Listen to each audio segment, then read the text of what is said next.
है कि गांधारी के श्राप के चलते जैसे ही द्वारका नगरी डूबी, श्री कृष्ण ने भी अपना देह त्याग दिया।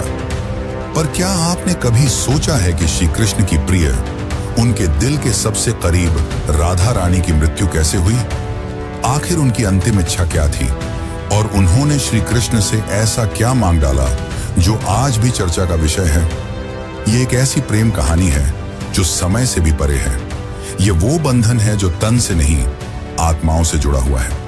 तो दोस्तों, आज हम जानेंगे राधा रानी की मृत्यु का असली रहस्य और उनकी अंतिम इच्छा की अनसुनी मगर रोचक कथा जो आपको हैरान कर देगी। आज की वीडियो अत्यंत ही ज्ञानपूर्वक और प्रेरणादायक है, इसलिए इस कथा और इस रहस्य को समझने के लिए वीडियो को पूरा जरूर देखें, क्योंकि इस कथा को पूरा सुनने से आपका जीवन सफल हो जाएगा। तो चलिए इस रहस्यमयी कथा को शुरू करते हैं। लेकिन उससे पहले अगर आप चैनल पर नए हैं तो वीडियो को लाइक करके चैनल को सब्सक्राइब जरूर कर लें और कमेंट में लिखें राधे राधे। बरसाने की वह पुरानी पगडंडियां जहां पर कभी श्री कृष्ण अपनी लीलाएं किया करते थे, आज भी वहां एक गूंज बाकी थी, प्रेम की, हंसी की, बांसुरी की और उस दुख की जिसने युगों से प्रेमियों को जिंदा रखा है। पर इस कहानी की शुरुआत न तो बरसाने की उन गलियों से होती है और न ही वृंदावन से। इस कथा की शुरुआत होती है एक कुंज से, जहां वृद्धा हो चुकी राधा अपने अंतिम समय की प्रतीक्षा कर रही थी। अब वो पुरानी वाली राधा नहीं रही, अब वो वृद्धा हो चुकी थी। उनका शरीर झुक चुका था, लेकिन आज भी उनका हृदय उसी किशोरी राधा का था जो केवल श्री कृष्ण के लिए धड़कता था। उनके चेहरे पर झुर्रियां आ चुकी थी, लेकिन आज भी जब कोई बांसुरी बजाता तो उनके चेहरे पर रौनक आ जाती, एक हंसी सी छा जाती, मानो पुरानी यादें ताजा हो गई हों। कृष्ण जब मथुरा छोड़कर चले गए, तब उनके वियोग में राधा ने न तो किसी से विवाह किया और न ही कहीं आश्रय लिया। वे अकेली ही वृंदावन के एक एकांत कुंज में रहने लगी। उनका दिनचर्या हर दिन सामान्य रहता था। वे सूर्योदय के साथ उठती और यमुना के तट पर जाकर जल अर्पण करती, जिसके पश्चात वे वापस कुटिया में लौट जाती और दिन भर श्री कृष्ण के आने का इंतजार करती, मानो उन्हें पूरा विश्वास हो कि श्री कृष्ण एक दिन उनसे मिलने जरूर आएंगे। गांव वाले राधा को साध्वी समझते थे। उन्हें उनके बारे में कुछ नहीं पता था। वे नहीं जानते थे कि वह कौन है और कहां से आई हैं, पर सभी को यह बात पता थी कि वह जो भी हो, वह अपना सब कुछ केवल और केवल श्री कृष्ण को मानती है। एक दिन राधा अपने दैनिक दिनचर्या के तहत यमुना के तट पर जल अर्पण कर रही थी। तभी उन्होंने अचानक आसमान की ओर देखा। हवा में सन्नाटा सा छा गया और उनके हृदय में एक कंपी सी दौड़ गई, मानो पूरा ब्रह्मांड उन्हें कुछ कहना चाह रहा हो। और उसी दिन शाम को वे अपनी कुटिया के बाहर तुलसी के पौधे के पास बैठ गईं और उन्हें प्रणाम करते हुए कहा कि अब मेरे जाने का समय आ गया है, पर मैं यूं ही नहीं जाऊंगी। मैं तब तक नहीं जाऊंगी जब तक स्वयं श्री कृष्ण मुझे विदा न कर दें। राधा ने कहा कि मैं अपना देह तभी त्यागूंगी जब श्री कृष्ण अपने साक्षात रूप में मेरे सामने आएंगे और प्रेम से मेरा नाम पुकारेंगे, राधे। उनकी यह इच्छा सुनकर गांव वाले चौंक गए और सोच में पड़ गए कि आखिर इतने बड़े राजा इस वृद्ध महिला से मिलने क्यों आएंगे। पर किसी ने भी राधा की भक्ति पर संदेह नहीं किया, क्योंकि उन्होंने जीवन भर सिर्फ प्रेम की परिभाषा को जिया था। उनके मन में श्री कृष्ण का अद्भुत प्रेम था और दूसरी तरफ द्वारका में बैठे श्री कृष्ण, जिनके पास सब कुछ था, पर फिर भी उनका दिल आज सूनापन झेल रहा था। कहते हैं ना कि सब कुछ पाकर भी आदमी के पास कुछ नहीं होता। आज श्री कृष्ण की हालत भी वैसी ही थी, लेकिन उन्हें अब अंदर से एक खिंचाव सा महसूस हो रहा था। उन्होंने अपनी आंखें बंद की और राधा की पुकार उनके कानों में गूंज पड़ी। इस पल श्री कृष्ण की आंखों में आंसू थे, पर हृदय में सुकून। उन्होंने तुरंत सब कुछ छोड़कर उसी पल एकांत कुंज की ओर प्रस्थान किया, जहां राधा रानी उनका इंतजार कर रही थी। जब श्री कृष्ण वहां पहुंचे तो राधा कुटिया के बाहर तुलसी के पेड़ के पास बैठी हुई थी। उनकी आंखें बंद थीं और वे ध्यान में लीन थीं। कृष्ण ने धीरे से कहा, राधे। यह शब्द सुनकर राधा की आंखें खुली और उनके चेहरे पर एक चमक छा गई। उनकी आंखों में वह प्रेम था जो न कहा जा सकता था और न ही छुपाया जा सकता था। राधा मुस्कुराई और श्री कृष्ण से कहा, प्रभु, अब मेरे जाने का समय आ गया है। अब मेरी आत्मा केवल विश्राम चाहती है। यह सुनकर श्री कृष्ण ने राधा का हाथ थाम लिया। अब राधा की सांसें धीरे धीरे धीमी होने लगी और उन्होंने वहीं तुलसी के पेड़ के नीचे अपने प्राण त्याग दिए। किंतु यह अंत नहीं था। इसी पल वह रहस्य ने जन्म लिया जिसे सुनकर आप चौंक जाएंगे। राधा की आत्मा को तो मोक्ष मिल गया, पर उनके आखिरी शब्द अब भी श्री कृष्ण के कानों में गूंज रहे थे। राधा ने अपने अंतिम पलों में कहा था, प्रभु, जब इस धरती से प्रेम का अर्थ मिटने लगेगा तब मैं फिर लौटूंगी। मुझे फिर जन्म लेना होगा, क्योंकि प्रेम जीवन का प्रमुख हिस्सा है और उसे मिटने नहीं दिया जा सकता। जहां राधा ने अपनी देह त्यागी थी, वहां एक नया पौधा उगाया जो तुलसी से भी अधिक उज्जवल था, मानो कोई स्वर्गीय पौधा हो। गांव के लोग उसे राधा वृक्ष के नाम से पुकारने लगे और वहां पूजा पाठ करने लगे। पर किसी को नहीं पता था कि उस पौधे के नीचे एक रहस्य पल रहा था। वह रहस्य था राधा के पुनर्जन्म का, जो आपको चकित कर देगा। कई युग बीतने के बाद जब प्रेम का मूल्य घटने लगा और लोग सिर्फ वासना में डूबने लगे, तब बरसाने से कुछ दूर एक साधारण किसान के घर में एक कन्या का जन्म हुआ। उसका नाम ललिता रखा गया। पर यह कोई साधारण कन्या नहीं थी। वह बिना किसी के सिखाए ही बांसुरी की मधुर धुन बजा लेती थी। उसकी बांसुरी की आवाज सुनते ही पेड़ों के पत्ते हिलने लगते और पक्षी झूम उठते। गांव के लोग कहने लगे कि यह कोई साधारण लड़की नहीं, बल्कि किसी देवी का अवतार है। वे कहते कि इसे देखकर राधा की याद आ जाती है। ललिता जब 7 साल की हुई तो एक दिन वह यमुना के किनारे बैठी थी। उसी वक्त एक संत वहां से गुजरे। उन्होंने ललिता को देखा और जब उसकी आंखों में झांका तो वे मंत्रमुग्ध हो गए। उन्होंने कहा, वही आंखें, वही चंचल मुस्कान, राधा तुम लौट आई। ललिता को अक्सर सपने में एक सुंदर श्याम वर्ण पुरुष दिखाई देता, जो कोई और नहीं बल्कि श्री कृष्ण ही थे। वे कुछ नहीं बोलते, बस बांसुरी बजाते रहते। उस बांसुरी की धुन ललिता के दिल को छू जाती। एक दिन ललिता ने अपनी मां से पूछा, मां, ये प्रेम क्या होता है? मां ने जवाब दिया, तू अभी बच्ची है, तुझे प्रेम का क्या पता। ललिता चुप हो गई, लेकिन उसकी आंखों में एक पुराना दर्द था, मानो उसने यह सवाल पहले भी किसी और जन्म में पूछा हो। जब ललिता 13 साल की हो गई तो एक दिन वह यमुना तट के पास बैठकर बांसुरी बजा रही थी कि तभी अचानक उसकी बांसुरी से अलग धुन निकलने लगी। वही धुन जो श्री कृष्ण उनके सपनों में आकर बजाया करते थे। अचानक वहां की जमीन थोड़ी सी फटी और एक मूर्ति सी दिखाई दी। ललिता ने उस मूर्ति को निकाला। वह मूर्ति एक स्त्री की थी जिसने बांसुरी पकड़ी हुई थी। जैसे ही ललिता ने उस मूर्ति को अपने हाथ में उठाया, उस मूर्ति से एक दिव्य आवाज निकली जिसने कहा, तुम लौट आई राधे। ललिता चौंक गई। आखिर यह कौन थी और क्यों उसका नाम राधे पुकारा जा रहा था? तो चलिए जानते अब आगे की कथा, जो और भी रोमांचक और रहस्यमयी है। लेकिन उससे पहले अगर वीडियो अच्छी लग रही हो तो इसे लाइक करके कमेंट में राधे कृष्ण जरूर लिखें। उस दिन के बाद ललिता का व्यवहार बदलता जा रहा था। अब वह गहराइयों में सोचने लगी थी। वो जानना चाहती थी कि वह कौन है और उसका जन्म क्यों हुआ है। आखिर क्यों उसे प्रेम और कृष्ण जैसे शब्द इतना आकर्षित करते हैं। उसी दौरान एक संत हिमालय से कई वर्षों की तपस्या कर बरसाने लौट रहे थे।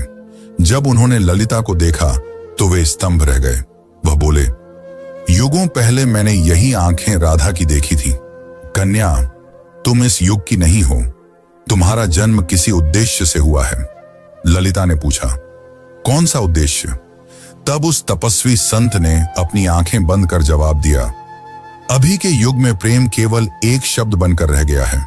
तुम्हें उसे फिर से जीवन बनाना है। अब बरसाने की गलियों में एक नई कथा जन्म लेने वाली थी।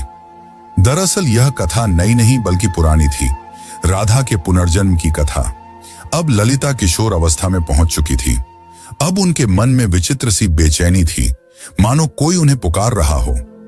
रातों में ललिता यमुना के तट पर अकेले बैठती और उस अज्ञात पुरुष की कल्पना करती जो उन्हें सपनों में दिखाई दिया करते थे। एक दिन ललिता ने अपनी मां से पूछा, मां, क्या प्रेम बिना कहे भी हो सकता है? तब उनकी मां ने जवाब दिया, बेटी, सच्चा प्रेम तो वही होता है जो कुछ कहे बिना ही हो जाए। पर ललिता तो कुछ और ही सोच रही थी। उसका हृदय उस व्यक्ति के लिए धड़क रहा था जिससे वो कभी मिली भी नहीं थी। एक दिन उस स्वामी ने ललिता को अपने आश्रम में बुलाया और कहा, राधे, अब समय आ गया है। कृष्ण इस युग में जन्म ले चुके हैं, पर इस युग में उन्होंने एक ब्राह्मण के रूप में जन्म लिया है और तुम्हें उन्हें ढूंढना पड़ेगा। यह सुनकर ललिता खुशी के मारे झूमने लगी, क्योंकि जिस पल का उसे इंतजार था वो आने वाला था। पर एक समस्या थी, ललिता श्री कृष्ण को पहचानेंगी कैसे? तब उस संत ने कहा, जब वे तुम्हारे सामने आएंगे तो तुम खुद ही उसे पहचान लोगी, पर ध्यान रखना, इस बार परीक्षा और भी ज्यादा कठिन होगी, क्योंकि अब युग बदल चुका है। अब तुम्हारा प्रेम व्यक्तिगत नहीं रहा, बल्कि अब तुम्हें लोगों और समाज का सामना करते हुए पूरे संसार को प्रेम का अर्थ समझाना होगा। अब श्री कृष्ण पुनर्जन्म ले चुके थे और एक नव युवक साधु के रूप में थे, जिनका नाम अनंतानंद था, जो लोगों को उपदेश दिया करते थे। पर कोई नहीं जानता था कि असल में अनंतानंद हैं कौन। वे जब प्रवचन देते तो प्रेम की ऐसी वाणी बोलते कि लोग रो पड़ते थे। वे कहते थे, प्रेम केवल शरीर का नहीं बल्कि आत्मा का संबंध है। प्रेम का अर्थ ही है त्याग और समर्पण।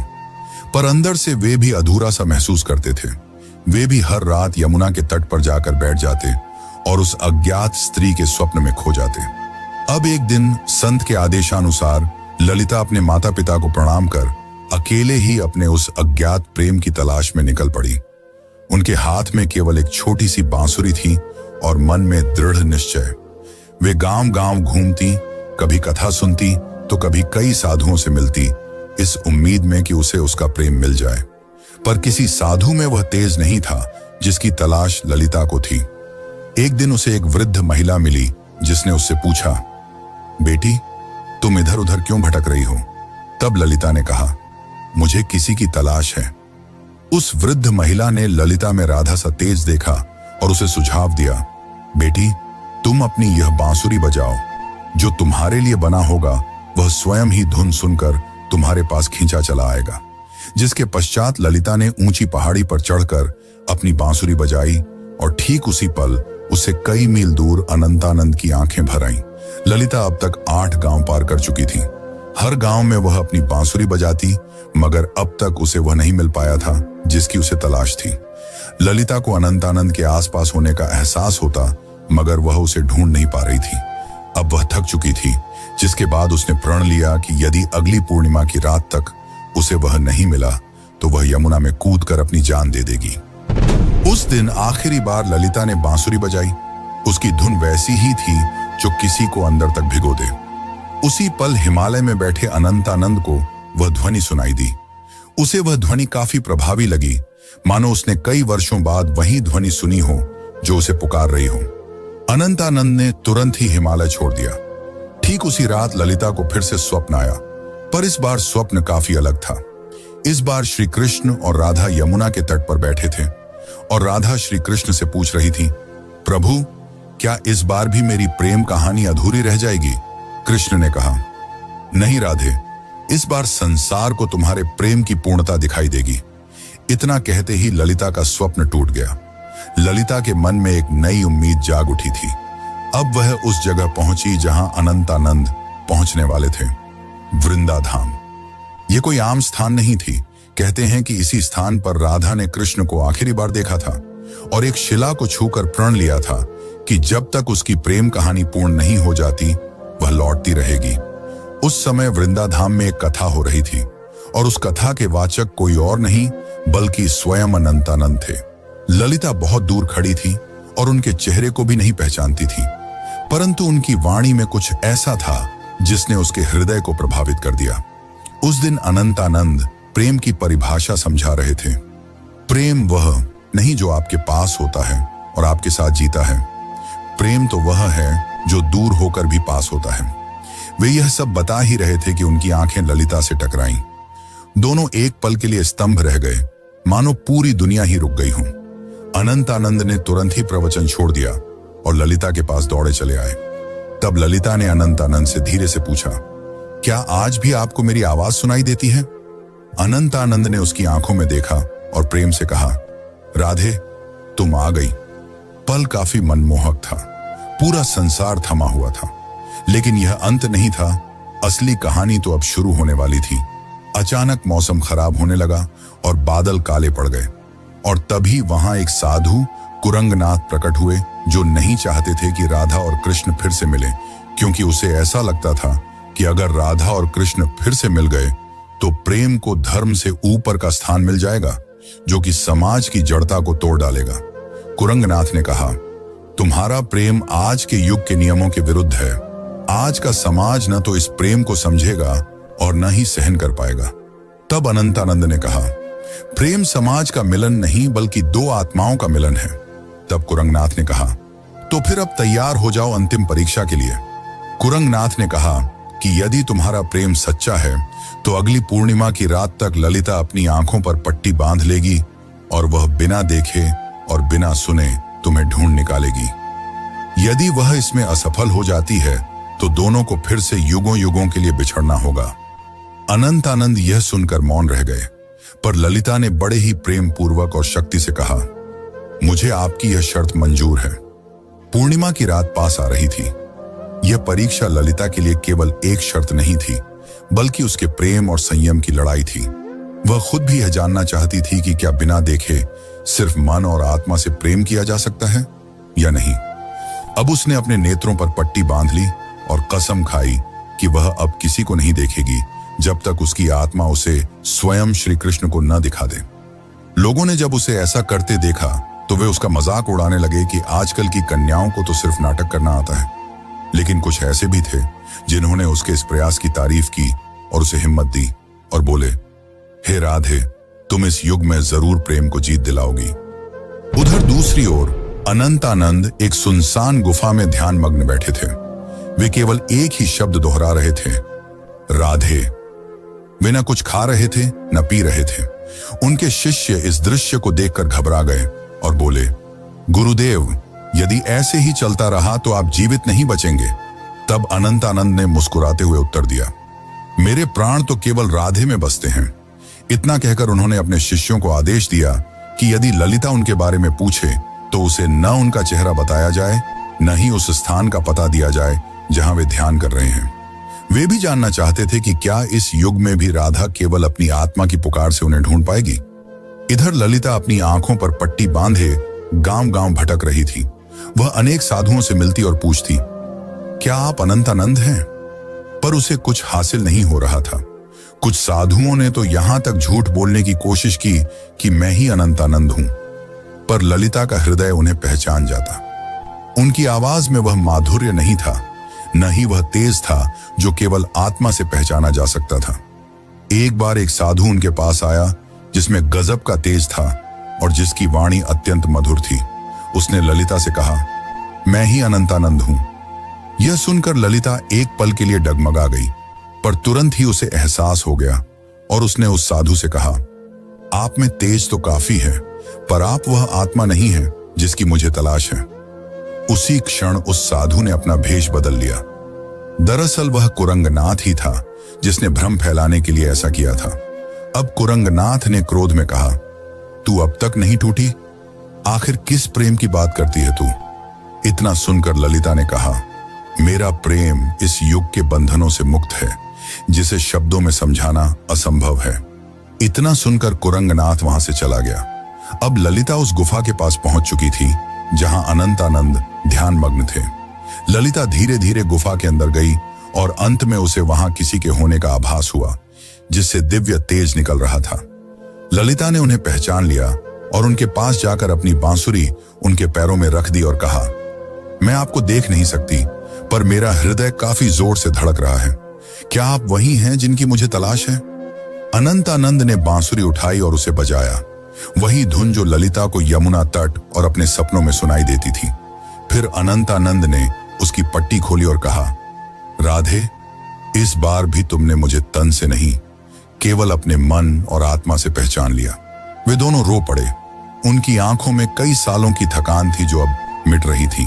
तभी वहां एक साधु आए और उन्होंने कहा, राधा और कृष्ण, तुम्हारा प्रेम संपूर्ण तभी माना जाएगा जब यह समाज इसे स्वीकार करेगा। जब इस समाज के सामने तुम्हारा प्रेम सत्य और पवित्र सिद्ध हो जाएगा, तभी तुम्हारा मिलन सफल होगा। राधा ने कहा, प्रेम तो किसी समाज के बंधन से मुक्त होता है उसे किसी के प्रमाण की जरूरत नहीं। लेकिन तभी अनंतानंद ने उसे समझाते हुए कहा, राधे, अब युग बदल गया है। अब यह समाज प्रेम की परिभाषा भूल चुका है। इतना कहकर अनंतानंद ने उस साधु से पूछा, आप ही बताइए कि हमें क्या करना होगा। उस साधु ने कहा, तुम्हें इस राज्य की राजसभा में सभी के सामने अपने प्रेम को स्वीकारना होगा। तुम्हें वहां राजा, पंडित और प्रजा सभी को यह बतलाना होगा कि एक ब्रह्मचर्य साधु और एक साध्वी भी प्रेम के बंधन में बंध कर धर्म के मार्ग पर चल सकते हैं। अगले दिन वे दोनों राजसभा में उपस्थित हुए। राजा ने कहा, हम यह क्या सुन रहे हैं कि एक साधु ने ब्रह्मचर्य को तोड़ा है। इतना सुनकर अनंतानंद ने उत्तर दिया, महाराज, मैंने कोई नियम नहीं तोड़ा, मैंने तो केवल अपने प्रेम को अपनाया है। तब अनंतानंद ने प्रेम को समझाते हुए कहा, प्रेम कोई काम वासना नहीं है, प्रेम तो आत्मा का मिलन है। जब आज से कई युग पहले राधा और कृष्ण ने प्रेम किया था, तब भी समाज ने यही कहा था, और जब वे जीवन भर समाज के कारण एक दूसरे से अलग रहे, फिर भी समाज चुप रहा। इतना कहते ही ललिता भी आगे बढ़कर बोली, मैंने केवल इन्हें तन से नहीं चाहा, बल्कि मन से भी चाहा है, और अपने प्रेम को साबित करने के लिए मैंने कड़ी परीक्षा भी दी है। और इसी दौरान ललिता ने कुरंगनाथ की वह कठिन परीक्षा के बारे में सबको बताया। इतना सुनकर राजा और सभा मौन रह गए। को राजा के फैसले का इंतजार था। राजा ने कहा, जब मैं छोटा था तब मेरी माँ मुझे राधा और कृष्ण की अमर प्रेम कहानी सुनाया करती थी, और जब मैं उनसे पूछता कि आखिर उन्होंने विवाह क्यों नहीं किया, तो मेरी माता चुप रह जाती। आज जाकर मुझे यह बात समझ में आ रही है कि विवाह तो समाज का नियम है, पर प्रेम आत्मा का। इसीलिए मैं इस प्रेम को स्वीकार करता हूं। तब से प्रेम की एक नई परिभाषा लिखी गई, और कई युगों पश्चात राधा और कृष्ण का मिलन फिर से संपूर्ण रूप से हो पाया। दोस्तों, अब हमारी कथा यहीं पर समाप्त होती है, लेकिन अगर आपको यह कथा अच्छी लगी हो तो कृपया करके वीडियो को लाइक करें और चैनल को सब्सक्राइब कर लें। यह आपके लिए तो एक पल का काम है, पर इससे हमारी काफी मदद हो जाती है। धन्यवाद।